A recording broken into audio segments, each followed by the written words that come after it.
Muy buenas noches, estimados médicos interesados en investigación. La conferencia virtual del egresado de medicina de Pucamaima tiene el privilegio y la alegría de poder presentarle a ustedes al doctor John Christopher Polanco, joven médico que conocimos cuando hizo su curso sobre principios y prácticas en investigación clínica de la Escuela de Salud Pública de la Universidad de Harvard en el 2016.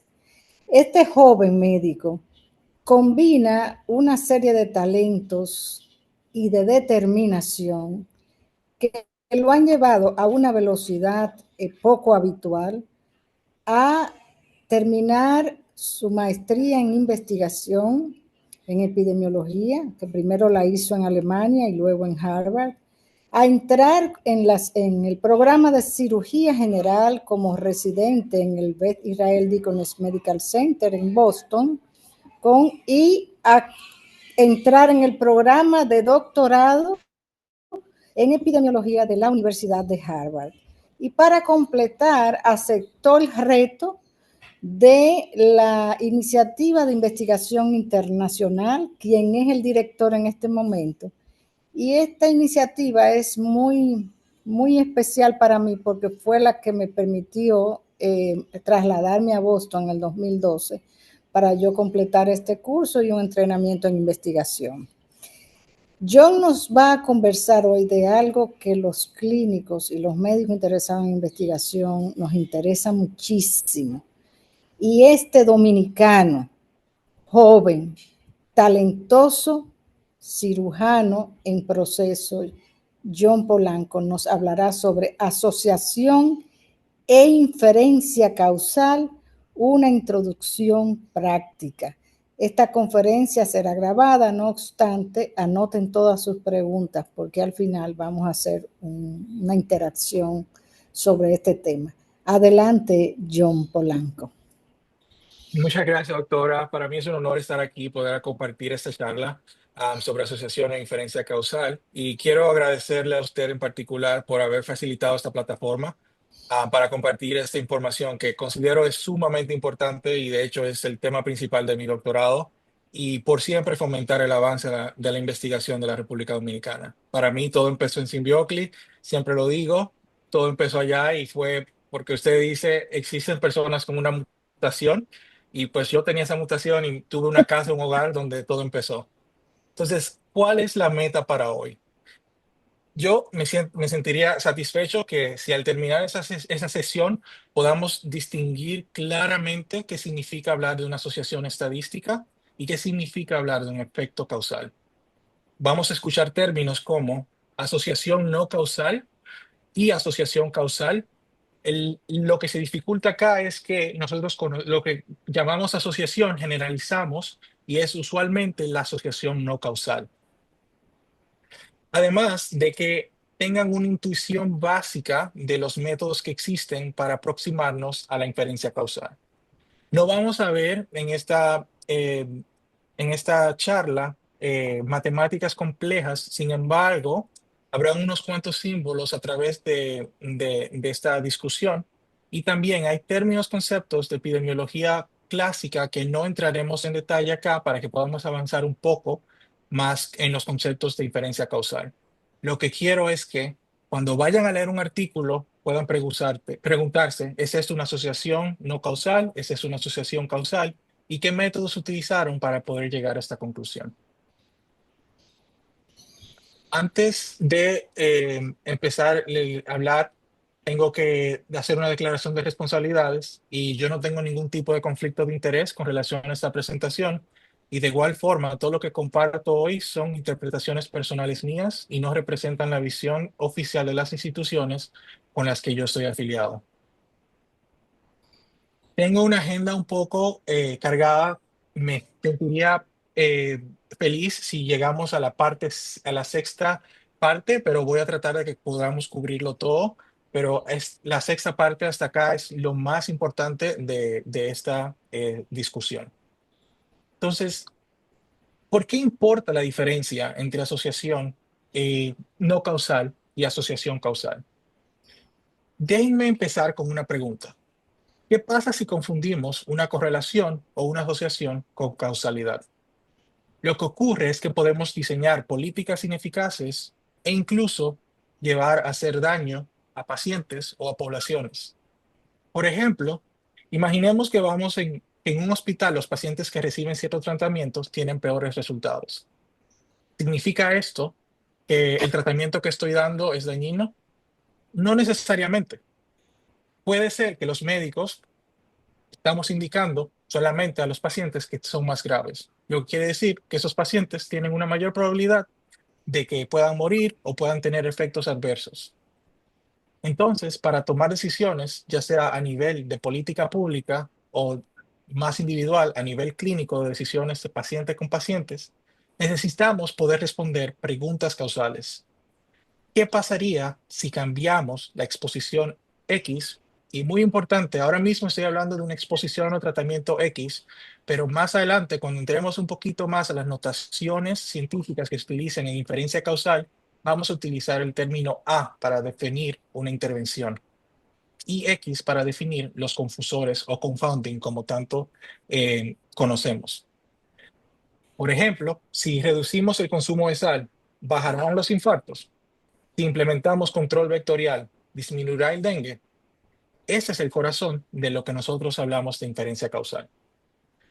Ojo, acá hago referencia a descripción y quiero que no se vayan con la idea de que estoy utilizando como descripción en el término estricto estadístico. No es que solamente voy a describir cuando tengo una asociación y que vayan a decir, no puedo sacar un p-value o algo así. No, solamente utilizo el término descripción para poder hacer en la comparativa entre una asociación no causal y una asociación causal, donde podamos decir, con una asociación no causal, solamente puedo decir que una variable varía con la otra, pero yo no puedo tener una dirección hacia dónde va una u la otra.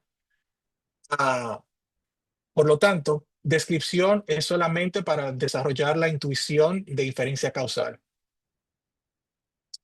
Ejemplo clásico que tenemos es el ejemplo de los helados y el ahogamiento. Digamos que en verano, cuando sube la temperatura, aumenta la venta de helados. También aumentan los casos de ahogamiento. Y yo vengo y tengo mi data y digo, ok, yo estoy viendo que aumentó la venta de helado, pero también estoy viendo que aumentaron los ahogamientos. Está claro, ¿no? Yo sé que consumir helado me lleva a ahogamiento y yo puedo utilizar una plausibilidad biológica que yo sé un mecanismo que me nace, que yo digo tiene sentido, me causa ahogamiento. Pues realmente no es solamente esto que necesitamos hacer, porque eso puede ser algo espurioso que nos sale solamente de la data. Y aquí, si concluimos que el helado causa ahogamiento, estamos incorrectos. Todos entendemos que realmente pasa que con el calor tenemos un aumento en las personas que compran helados, pero también personas que van más a las playas y a las piscinas. Y ese es el ejemplo clásico de que el calor es un confusor. Por lo tanto, no toda asociación observada es causal. Más adelante, acá es, digamos, un DAG. Y más adelante vamos a ir en un poquito más el detalle de lo que es el DAG. Son básicamente Directed Acyclic Graphs o son diagramas causales. Este no es típico de cuando hacemos los DAG, esta línea dashed, pero más adelante lo explicaré un poquito más al detalle. Vámonos a un ejemplo local. Digamos el caso de que en los años lluviosos suele aumentar el número de casos de dengue. Aquí la relación sí parece causal, es plausible, ¿no? La lluvia se acumula, el agua sirve de criadero para los mosquitos y los mosquitos transmiten el virus. Pero incluso en este ejemplo, tenemos que pensar en posibles confusores. ¿Qué pasa si durante los mismos meses también aumenta la movilidad de las personas o cambia la intensidad de vigilancia epidemiológica? Esos factores podrían crear asociaciones adicionales. Entonces, la pregunta causal sería, ¿cuál es el efecto de implementar una estrategia de control vectorial, por ejemplo, fumigación, sobre la incidencia del dengue? Y responder esta pregunta requiere más que una asociación, que una correlación. Requiere el conocimiento de eruditos en el área que puedan saber, yo sé que estos factores pueden influenciar la relación que existe entre mi intervención, fumigar, y la incidencia del dengue. Y por eso es que es importante no solamente pensar en esto como métodos que están aislados, sino que también se tiene que utilizar el conocimiento clínico para poder responder estas preguntas. Entonces, ¿qué es asociación y qué no es? Asociar significa que al observar una variable cambia nuestra creencia sobre otra. Si yo digo que X, yo conozco X y con X mi creencia sobre Y va a variar. Puede ser tan simple como calcular una correlación, ajustar en una regresión o comparar promedios. Lo importante es que la asociación describe lo que vemos en los datos, pero no nos dice qué pasaría si intervenimos. Si modificamos X, ¿qué va a pasar con Y? No hay una direccionabilidad. Y vuelvo nuevamente aquí a utilizar el término de que es descriptiva, porque no nos habla de una dirección, no nos dice qué va a pasar si yo cambio la intervención. Entonces, acá tengo dos definiciones por las que quise traer a colación y digamos, asociación descriptiva o asociación no causal, que se limita a describir patrones en los datos. Primero, tenemos el ejemplo donde los estudios han mostrado que los que toman más café tienen más infarto. Wow, ¿no? ¿Eso significa que el café causa infartos? Podría ser, si no tuviéramos tanto conocimiento como tenemos actualmente acerca de los mecanismos a través del cual el café funciona, o podría, ¿no? Es plausible. Pero podría ser que personas que están estresadas también toman más café y el efecto del estrés sea el verdadero causante. Tenemos ejemplos de asociación causal, donde la asociación observada refleja un mecanismo causa y efecto real, donde hablamos, por ejemplo, de fumar y cáncer de pulmón. Aquí sí sabemos que es causal. Hay décadas de evidencia experimental, mecanística y observacional que es coherente con esto. Entonces, quiero que recuerden esta frase muy importante. No toda asociación, toda relación causal es una asociación, pero no toda asociación es causal. Por eso he sido eh, tan diligente en utilizar la palabra asociación causal y asociación no causal. Aunque siempre o muchas veces utilizamos el término asociación para referirnos a asociación no causal, cuando estamos infiriendo causalidad, asociación causal es un tipo de asociación. Acá, por ejemplo, es un gráfico de dispersión donde solamente podemos ver una asociación. No estoy dando más detalles.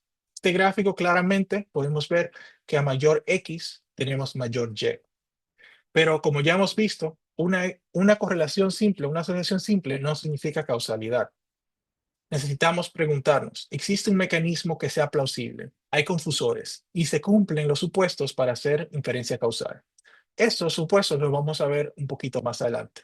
Sin embargo, antes de seguir, quiero también traer a colación por qué es muy importante el hecho de tener eruditos en un área y conocedores expertos en el área clínica.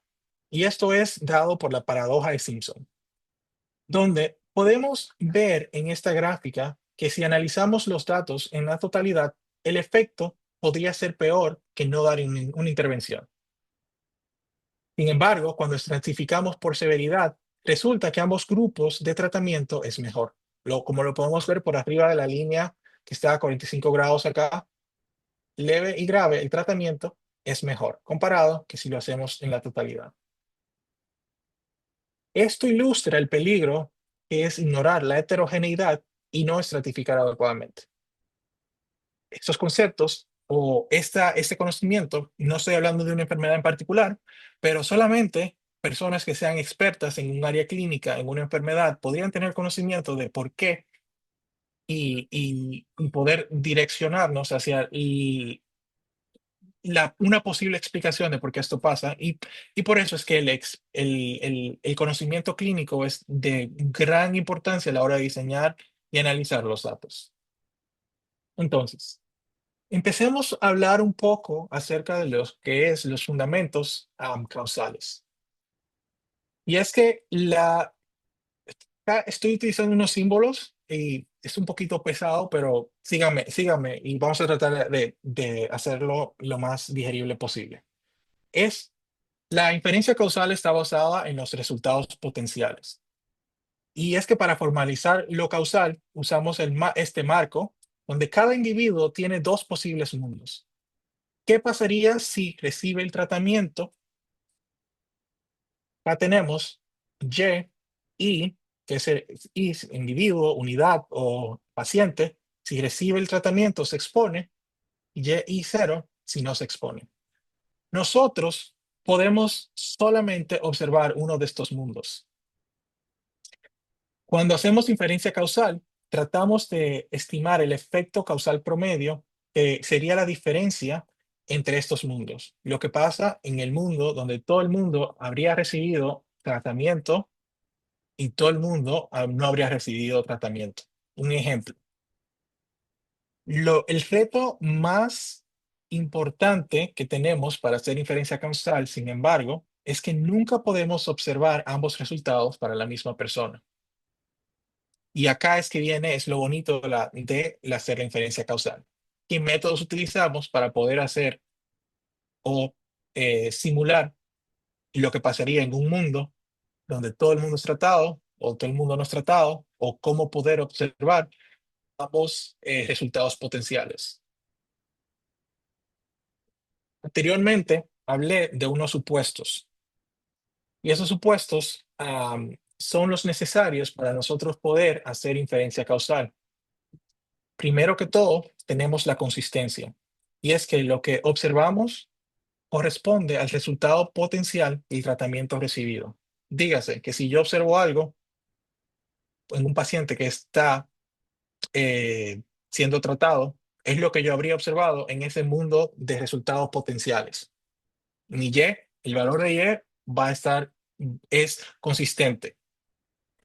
Si tengo tratamiento, lo habría observado. Lo que estoy viendo cuando recibo el tratamiento es lo que yo habría observado en ese mundo donde habría recibido tratamiento. Y lo mismo para el no tratamiento. La positividad lo que dice es que no voy a tener ceros. Dígase que cada patrón de covariables que tengo tiene una probabilidad mayor a cero de recibir cada nivel de tratamiento. Y la intercambiabilidad es muy importante, y es que no hay confusión no mediada dado un patrón de covariables, una vez que ajustamos por ciertas variables. Esos supuestos son fundamentales y es basado en esto que nosotros construimos los métodos que voy a mencionar en unos cuantos más adelante. Ya hemos visto una estructura muy parecida a esto, pero voy a tomar un poquito de tiempo para explicar porque esto es muy importante. Y es que nosotros hablamos de confounders, confusores o como le queramos decir muy frecuentemente y decimos, bueno, esta variable está asociada a nuestra exposición, A en este caso, y nuestro outcome o resultado Y es un confusor. Muy bien. En, en este diagrama causal tenemos esta variable U. Y en términos de inferencia causal, nosotros utilizamos la denotación U para hablar de cualquier variable o grupo de variables confusoras que no podemos medir. Y X para aquellas variables confusoras que sí podemos medir, en este caso. Acá estoy ilustrándolo basado en esta variable el grupo de variables confusoras que no puedo medir. Y estoy diciendo que existe una relación directa o que A causa a mi Y. Y que U está relacionado a mi A, que es el tratamiento o intervención, y también a mi Y, que es el resultado o el outcome. Yo pudiera ajustar por U, en este caso, yo voy a bloquear el flujo de información que existe entre A, U y Y. Estoy cerrando una puerta trasera donde información fluye. Imaginemos por un momento que esta flecha de A a Y no existe. Quiere decir que mi tratamiento A no influye en mi outcome Y. Como yo no tengo estas variables medidas, yo no puedo ajustar por U. Lo que quiere decir que esta puerta trasera sigue abierta y yo voy a observar una asociación entre a través de U y U a Y. Entonces yo puedo tener flujo de información de esta manera. En este caso, y tengo una relación asociacional causal entre A y Y, pero cuando yo vaya a estimar esa relación, puede que no sea fidedigna a lo que realmente está pasando en el mundo real, porque también tengo un flujo de información extra a través de U. ¿Ok? En el caso en el que tengamos acá una X en vez de una U, pues esta X, que serían nuestras covariables, nosotros podemos ajustar por ellas.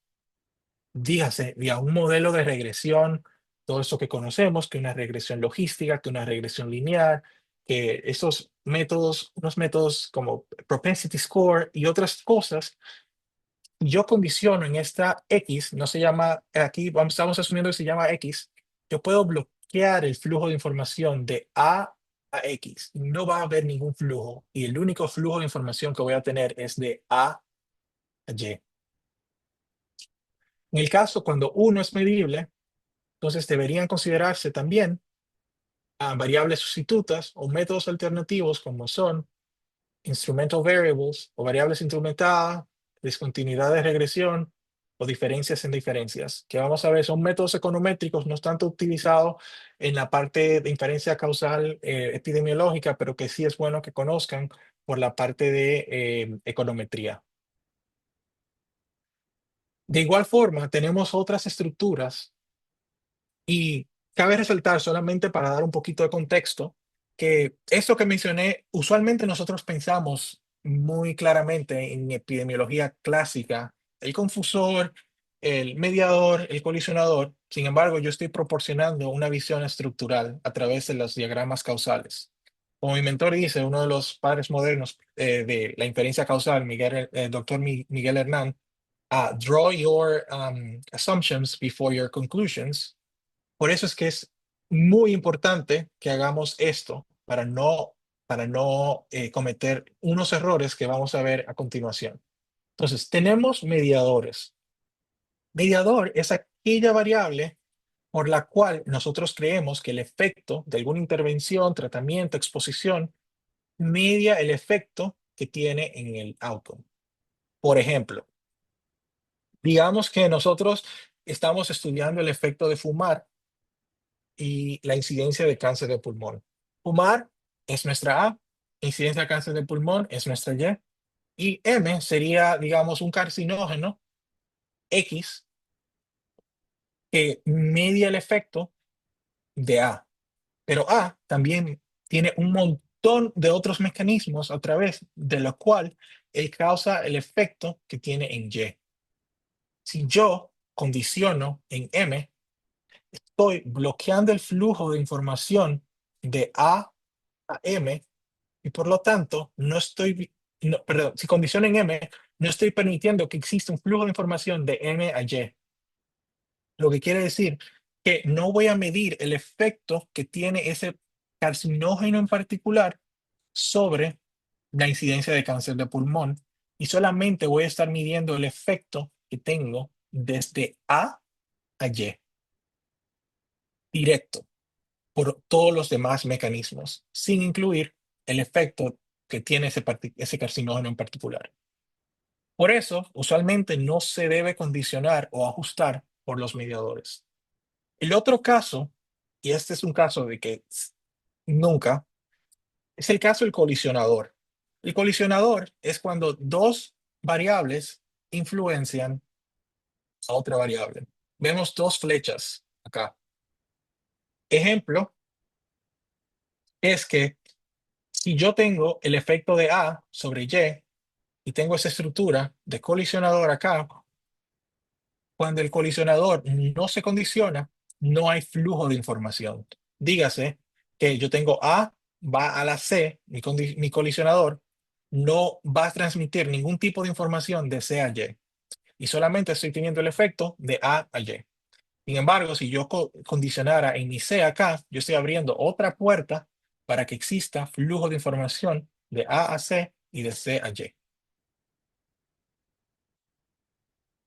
Un poquito más complicado es el hecho de hablar de M-bias, y que sería el sesgo que se crea al ajustar por un colisionador. Y acá lo que quiero que vean, y se llama M-bias porque tiene una forma de M cuando lo vemos acá.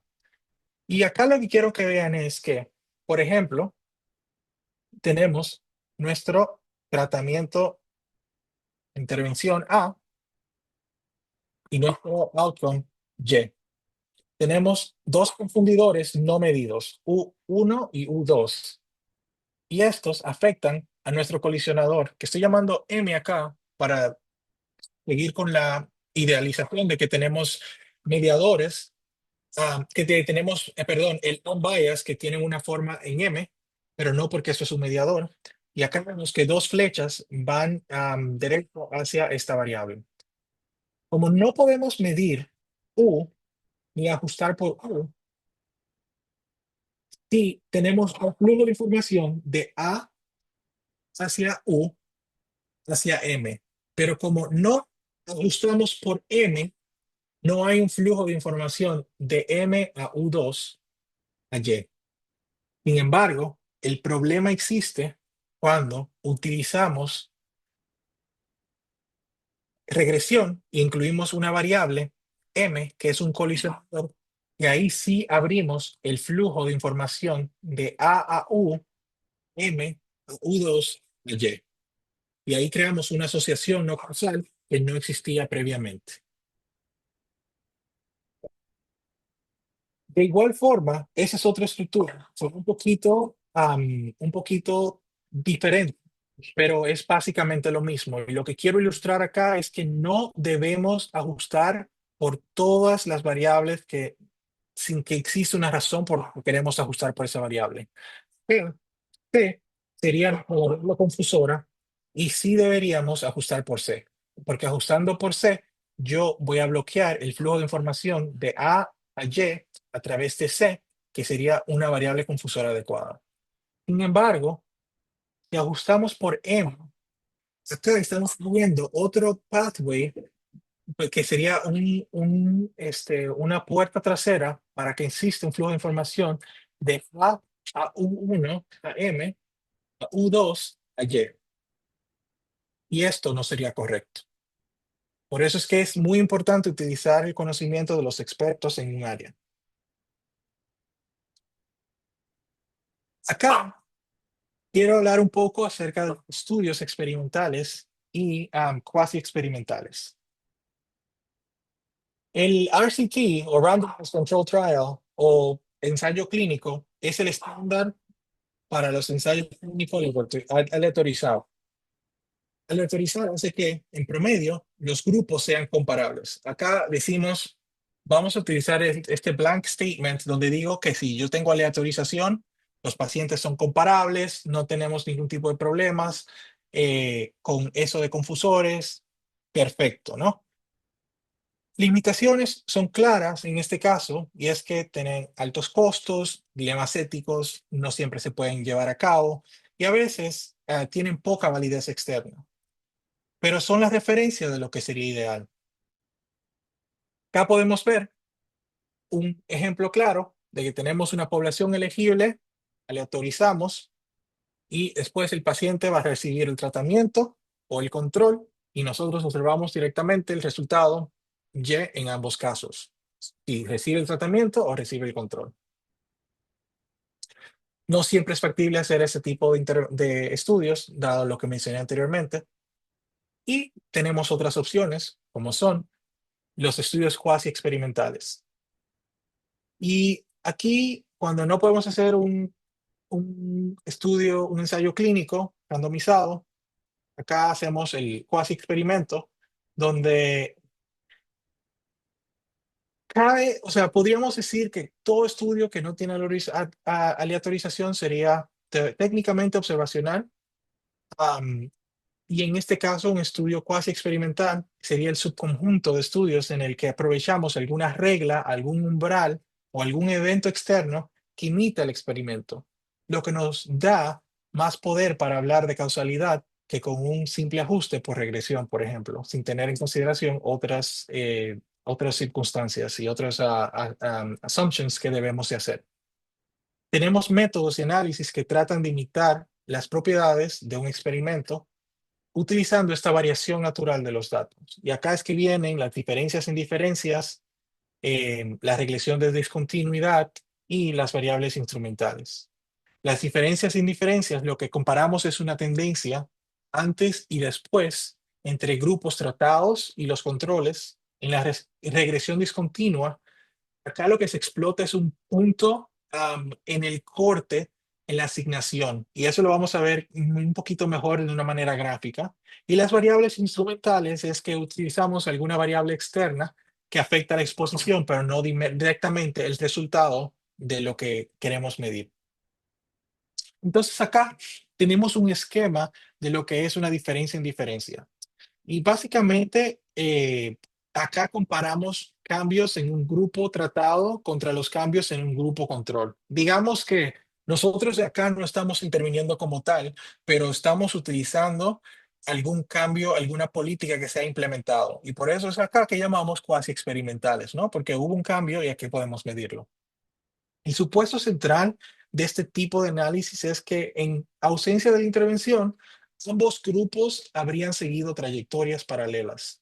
Díganse que este grupo y este grupo se habrían sido paralelos completamente, pero pasa una política y al pasar esta política, pues vemos el cambio de trayectoria. Y acá podemos hacer inferencia causal, en teoría sin tener que medir o ajustar por ningún tipo de confusor, porque en teoría ambos grupos son muy parecidos, se habrían tenido la misma tendencia y no habría existido no se habría empezado alguna política en particular. Un ejemplo sería el impuesto a bebidas azucaradas, por ejemplo. Si la tendencia en la obesidad en la ciudad con impuesto ya era distinta antes de la política, entonces este método fallaría, am, porque no vamos a tener una tendencia paralela entre el grupo control y el grupo tratado. Acá también tenemos la regresión discontinua que aprovecha un punto de corte. Entonces, digamos, por ejemplo, que si justo por encima o por debajo de este punto de corte los individuos son comparables, podemos atribuir un salto en el resultado al tratamiento. Hay diferentes formas en que esto se podría ver, se llaman sharp o fuzzy. En este caso, si acá podemos ver que en el corte fue un sharply, o sea, fue definitivo, hubo un cambio en el resultado post corte al precorte, o fuzzy si fuera un poquito más paulatino alrededor del punto de corte. Am, y es muy importante verificar que no exista manipulación de las variables al punto de cortes y que las convariables, si vamos a utilizar, sean continuas.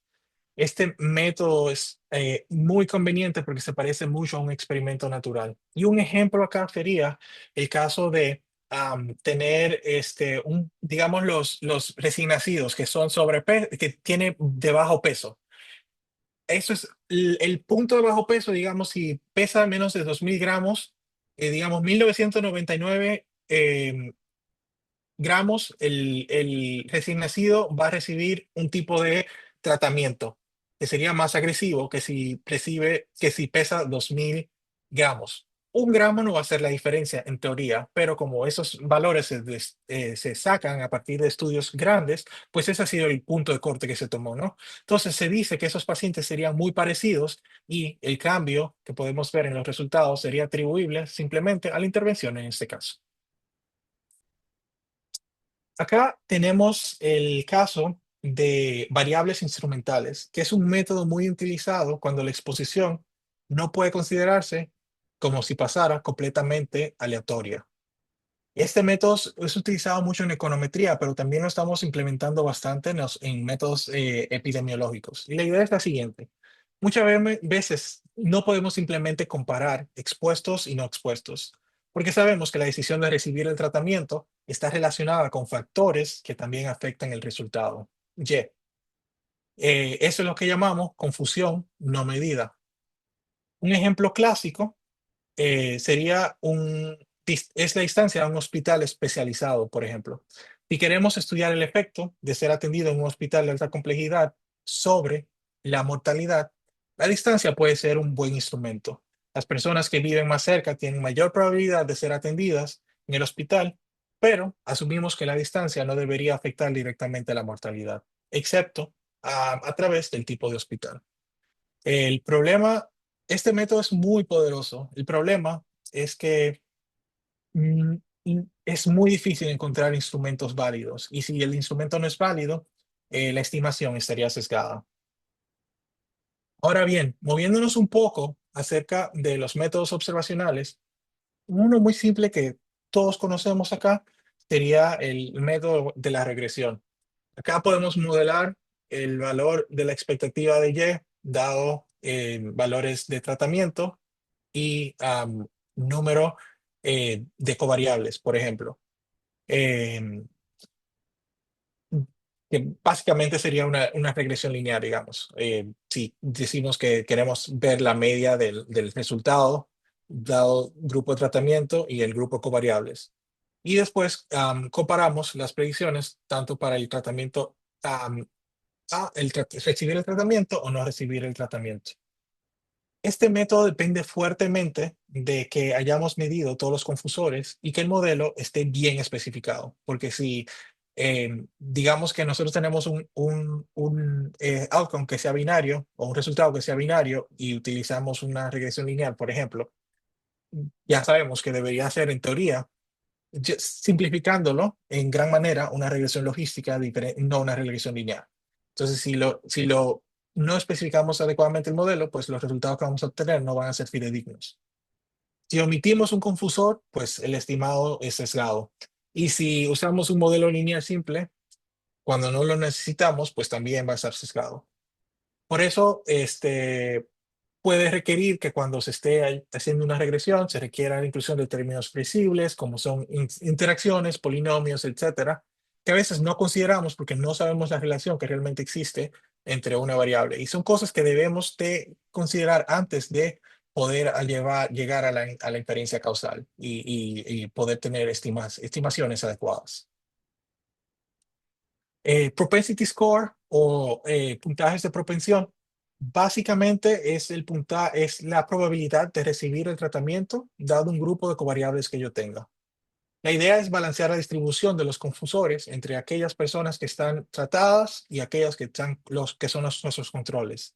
Y podemos utilizarlo para emparejar, estratificar o simplemente ponderar. La clave acá es solamente incluir confusores que están pre-tratamiento y nunca incluir mediadores ni colisionadores. Y evaluamos el método para saber de si existe balance comparando las diferencias estandarizadas, que existe una diferencia menor a 0.1. Eso es en general un rule of thumb y no siempre tiene que ser cumplido así, pero es lo que se espera. Estimación doblemente robusta, básicamente es que se utilizan varios métodos para poder obtener nuestras estimaciones. Y si uno de los dos está bien especificado, la estimación va a ser consistente. Es computacionalmente intenso, pero nos da como un mecanismo de defensa de saber de que los resultados va a ser un poquito más fidedigno. Acá es básicamente uno de los métodos por lo que la inferencia causal por el doctor Jamie Robbins tuvo un gran auge en su momento y es la estandarización. Y es básicamente que primero nosotros modelamos el resultado como una función de A y X, que sería nuestro tratamiento y nuestro grupo de covariables, utilizando una regresión, por ejemplo. Y luego predecimos qué habría pasado si todos hubieran sido tratados y si ninguno lo hubiera sido. Y luego ponderamos esas diferencias y obtenemos el estimado marginal. Acá importante es que podamos reportar el estimando marginal deseado, ya sea una diferencia de riesgo, una razón de riesgo, un odds ratio marginal, etcétera. Acá quiero dar un ejemplo de seguridad, salud y visitas preventivas. Por ejemplo, digamos que queremos evaluar si tener seguro de salud aumenta las visitas preventivas. Nuestra exposición es tener seguro y el resultado es la visita. Y los confusores son edad, género o sexo, nivel socioeconómico y comorbilidad. El flujo de cómo nosotros haríamos esto sería, vamos a hacer nuestro diagrama causal para definir los confusores y qué estructura tenemos. Luego, seleccionamos las variables, estimamos ya sea por utilizar un propensity score o pesos o los métodos que mencioné anteriormente, revisamos que estén balanceados y luego hacemos una estimación. Y siempre podemos hacer un análisis de sensibilidad al final para poder estimar o ver qué tan fidedignos son los supuestos que tenemos y qué tan bien se cumplen en el análisis que estamos llevando a cabo. Algo muy importante digamos, si algo van a sacar de esta charla es el siguiente tópico que vamos a hablar, y es el hecho, se llama, en inglés tenemos el Target Trial Emulation. Fue creado por mi mentor, el doctor Miguel Hernán y el doctor Jamie Robbins, y es que proponen pensar siempre en el ensayo clínico ideal, y es como formular cualquier pregunta causal como si diseñáramos un ensayo clínico ideal. Este término fue traducido al español y actualmente, muy recientemente, por un compañero del doctorado, el doctor Núñez, am, y lo llamamos el ensayo Diana. Y nosotros vamos a diseñar nuestra pregunta como si pudiéramos llevar a cabo el estudio ideal, un, digamos, un estudio clínico, un clinical trial, por ejemplo, y tenemos que especificar unas cuantas cosas, que son los criterios de elegibilidad, tenerlos bien claro, estrategias de tratamiento, qué es lo que es nuestro tratamiento. No decir simplemente paciente que recibe aspirina, no, paciente que recibe aspirina de 81 miligramos en tal tiempo, etcétera. Porque esto puede que interfiera en uno de los supuestos que hablamos anteriormente. Si no tenemos un tratamiento bien especificado, podemos tener problemas con nuestra consistencia. Los métodos que vamos a utilizar para asignar a los pacientes a cada grupo, seguimientos, las reglas de censura, el outcome de interés o el desenlace, los contrastes causales, si vamos a hacer un intention to treat o un análisis por protocolo, etcétera, y el plan de análisis. Aquí es muy importante que hablemos acerca de la alineación del tiempo cero y evitar el sesgo de tiempo inmortal.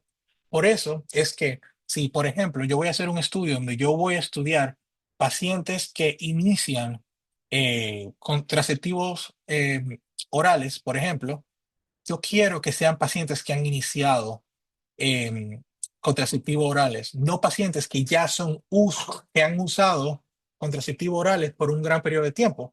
Porque aquí sí vamos a introducir bias. Si yo estoy usando pacientes que, por ejemplo, han iniciado contraceptivos orales hace tiempo, yo voy a estar eliminando todas aquellas personas que son susceptibles a los efectos de los contraceptivos orales y que han dejado de utilizarlo porque muy tempranamente tuvieron algún efecto adverso o no lo toleran. Entonces, cuando voy a hacer la comparación, estoy comparando naranjas y manzanas. Y no estoy, o sea, voy a tener unos resultados que son sesgados.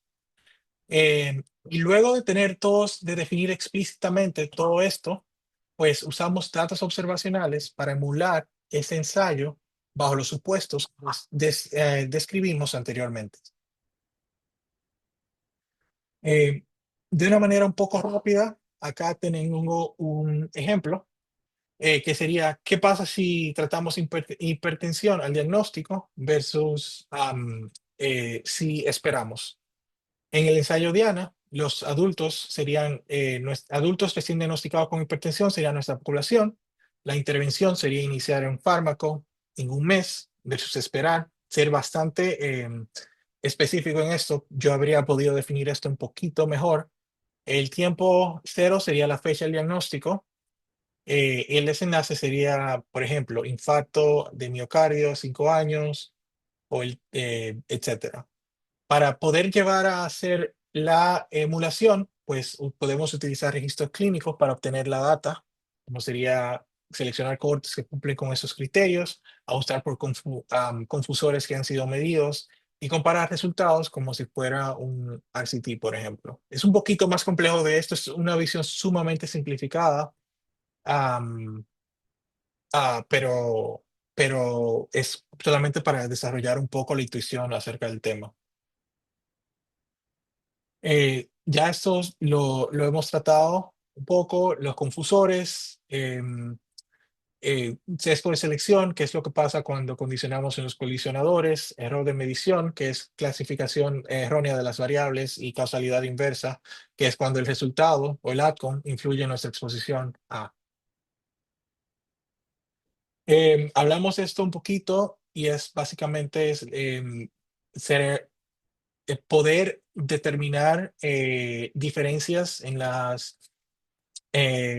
los básicamente standardized mean differences, que es lo que utilizamos para el propensity score, y utilizamos la media en el tratado menos la media entre los controles dividido entre la desviación estándar. Y podemos verlo gráficamente utilizando un log plot donde podemos reportar el antes y el después del ajuste para darnos cuenta de si lo que ajustamos es fidedigno o si todavía existen diferencias basales. Análisis de sensibilidad son unos cuantos métodos acá, solamente mencionándolos, donde podemos ver de si existe sesgo oculto o qué tan fuerte debería ser una asociación para que pueda decir que existe sesgo en lo que yo estoy midiendo, o controles negativos, que básicamente es utilizar variables que no deberían estar afectadas, pero que sí se ven afectadas cuando hacemos un Kaplan-Meier curve, por ejemplo, y vemos que hay una diferencia en mortalidad o no mortalidad en esa variable muy tempranamente, pues sabemos, ya eso nos indicaría que habría un poco de confundidor residual. Este es un ejemplo, pero ya estamos un poco corto de tiempo, así que voy a pasarlo. No es muy detallado que digamos. Y estos son unos cuantos ejemplos acerca en- en- de los métodos que discutimos. Am, pero quiero llegar acá, un checklist práctico, que sería: el flujo de trabajo es definir lo que queremos estimar. Dibujamos nuestro diagrama causal. Elegimos el conjunto de ajustes que sería suficiente para poder hacer esa inferencia causal. Seleccionamos el diseño del estudio, ya sea un RCT también, o sea, inferencia causal también se utiliza para los estudios randomizados de igual manera, ya sea cuasi experimental o observacional. Verificamos que los supuestos que mencionamos anteriormente se cumplan. Revisamos que estén balanceados, por eso mencioné la diferencia estandarizadas, es uno de los tantos métodos que se pueden utilizar, y hacer los análisis de sensibilidad, reportar los supuestos y limitaciones. Y ese sería el flujo de trabajo que utilizamos para hablar acerca de inferencia causal de una manera un poco simplificada. ¿Qué hacer y qué no hacer? Am, sí, preespecificar el análisis, no queremos phishing. Vamos a cambiar el análisis para que nos dé lo que queremos que nos dé. Reportar tamaños del efecto utilizando intervalos de confianza, mostrar los diagnósticos que utilizamos. No deberíamos ajustar por mediadores, colisionadores, como mencioné anteriormente, y depender solo de valores P, porque no son no es, sé que lo utilizamos muchas veces aún para construir modelos, pero el valor P no es la mejor manera de hacerlo. y comunicar qué significa la estimación, para quién y bajo qué supuestos estamos utilizando para hacer esta inferencia que estamos haciendo. En conclusión, la asociación describe, nuevamente, no en términos estrictos estadísticos, la causalidad predice bajo cambios bajo la intervención.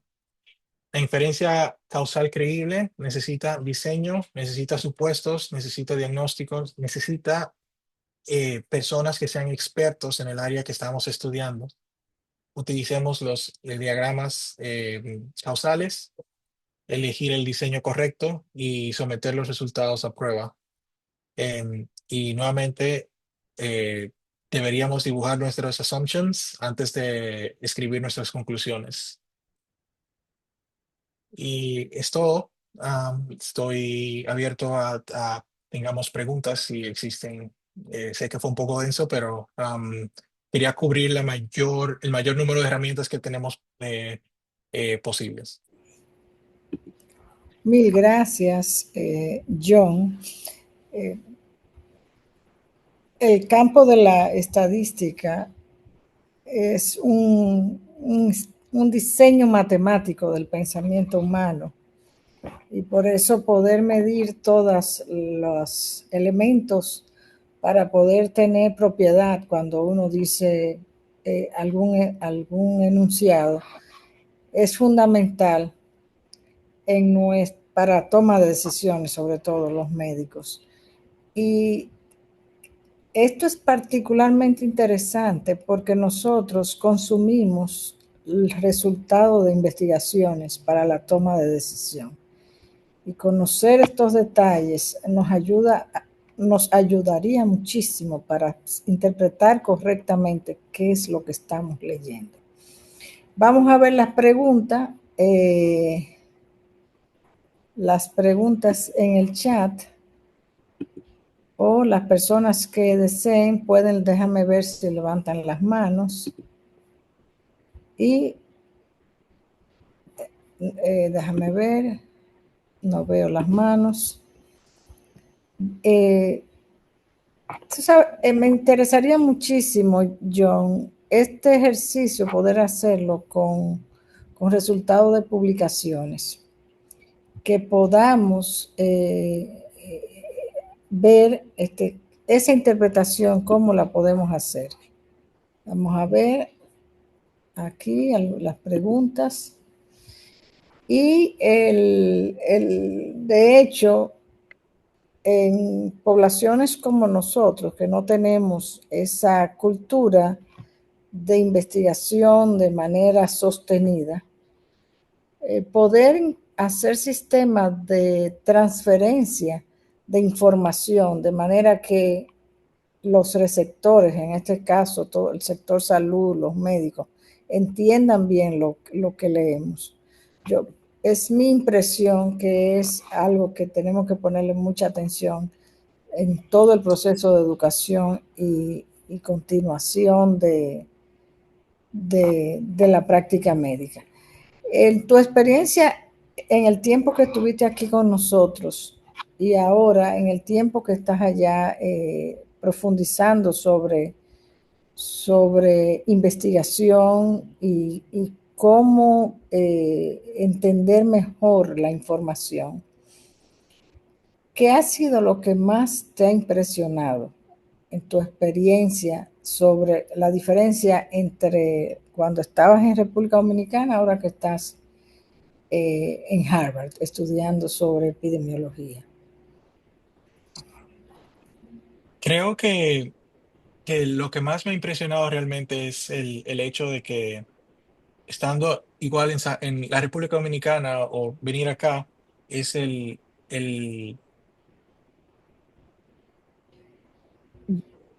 tengo, digamos, tengo mucho tiempo, no voy a decir mucho tiempo, pero tengo varios años haciendo, como estudiando un poco de métodos y demás. Y como mencioné anteriormente, tengo un entrenamiento un poco extensivo en cuanto a lo que es métodos.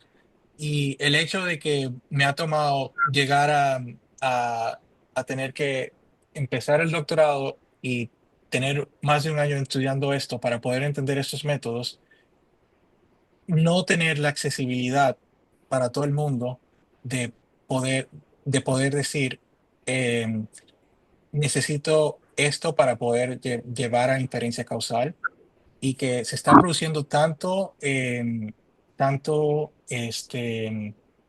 tanta investigación donde decimos esto causa esto, pero realmente no podríamos decir esta intervención va a causar este resultado. Y es nuestro entrenamiento formal que aunque recibimos usualmente nos lleva a creer que sin tener los supuestos que he mencionado hoy, podríamos decir este tratamiento puede llevar a tener este resultado cuando en realidad no podemos. Y es que es algo que es global. Es algo que creo que va en el entrenamiento que recibimos de una manera global y que todavía existe un gap que debemos cerrar. Y es como usted mencionó anteriormente, consumimos esa información y, y aún y un, siendo una población muy selecta, el grupo que estamos acá, se nos dificulta poder cerrar ese gap que existe, ¿no? Porque, porque los métodos aún son un poco complejos, difíciles de digerir y conllevarían un entrenamiento y una dedicación de un tiempo que es un poco eh, difícil de poder hacer con una práctica, teniendo una práctica clínica muy, muy ocupada y eso es lo que más me ha impactado, el hecho de que no tenemos métodos que son digeribles y que sean asequibles a toda aquella persona que quiera hacer investigación. Y que es algo que no solamente pasa en la República Dominicana, pero que también he visto acá en Estados Unidos. Hacer estos métodos sean más asequibles a las personas, a toda la población, incluyendo que no sea algo, como decimos, fancy, ¿verdad? No, que sea algo que todo el mundo que quiera hacer investigación tenga acceso. En acceso formal y estructurado. John Michel Jiménez te escribe, estimado John, qué honor retomar conceptos contigo. Excelente actualización. Y Carlos Narváez te comenta, hola John, es bueno verte nuevamente. Muchas gracias por tu presentación. Y él dice, ¿qué pasa con aquellos confusores no medidos? ¿Cómo podemos estar tan seguros si medimos los confusores adecuados cuando no existe data sobre este tema? Por ejemplo, en el caso que sea una pregunta de investigación muy novedoso y no se sepa muy bien sobre los confusores no medidos. Sí. Em, Este es uno de los mayores retos que creo que actualmente tenemos. Esta parte la pasé un poquito rápido. Em, a ver, acá. Y básicamente no tengo una respuesta perfecta para tu pregunta, pero puedo decir que podemos hacer análisis de sensibilidad y decir, eh, yo creo, basado en conocimiento previo que tengo, que este sería el efecto que este confusor podría tener en esta relación. Voy a utilizar el e-value, que es uno de los métodos para calcular cuál sería la fuerza mínima de la asociación no medida necesaria para que el efecto que yo estoy viendo, que estoy estimando, pueda causarme un efecto tan fuerte como el que estoy observando. Digamos que yo estoy viendo una asociación estoy haciendo inferencia causal con algo que me da un odds ratio de 2 y voy a calcular el e-value y el e-value me va a decir cuál sería la fuerza de la asociación de lo que estoy viendo, que no estoy midiendo, no medida, que sería necesaria para yo obtener un odds ratio de 2 con ese confusor. Entonces, lo que tú deberías hacer es ser bien claro en tus métodos, es diciendo, calculé bajo estos supuestos el e-value, por ejemplo, y este es el valor que tengo. No creo que sea lo suficientemente poderoso para explicar la asociación que estoy viendo en mis resultados o la asociación causal o lo que sea que estoy viendo. Entonces hay métodos, yo diría que que tu herramienta principal sería el estudio, hacer este análisis de sensibilidad. Yo tengo, John, una propuesta al país en relación a esa inquietud que estamos conversando sobre cómo disminuir la brecha de conocimiento en relación al diseño e interpretación de resultados de investigación. Y por lo que percibo en los hospitales en los que estoy encargada de motivar a investigar, porque así es como yo lo veo, porque hace falta esa plataforma funcionando para tú poder tener resultados de más impacto. La propuesta que yo le hago al país es que no pedirle a los médicos que dominen con detalle, porque personas como tú no es habitual poder formarlas y con ese nivel. Yo le digo a las universidades, a los hospitales, incluso a los ministerios, que el país necesita tener en las diferentes instituciones o en un centro de expertos en bioestadística a profundidad, con unas condiciones de trabajo privilegiadas que deben estar ahí acompañando a los médicos en su proceso de diseño de investigación. Porque el valor de la información que producen los médicos es sumamente importante.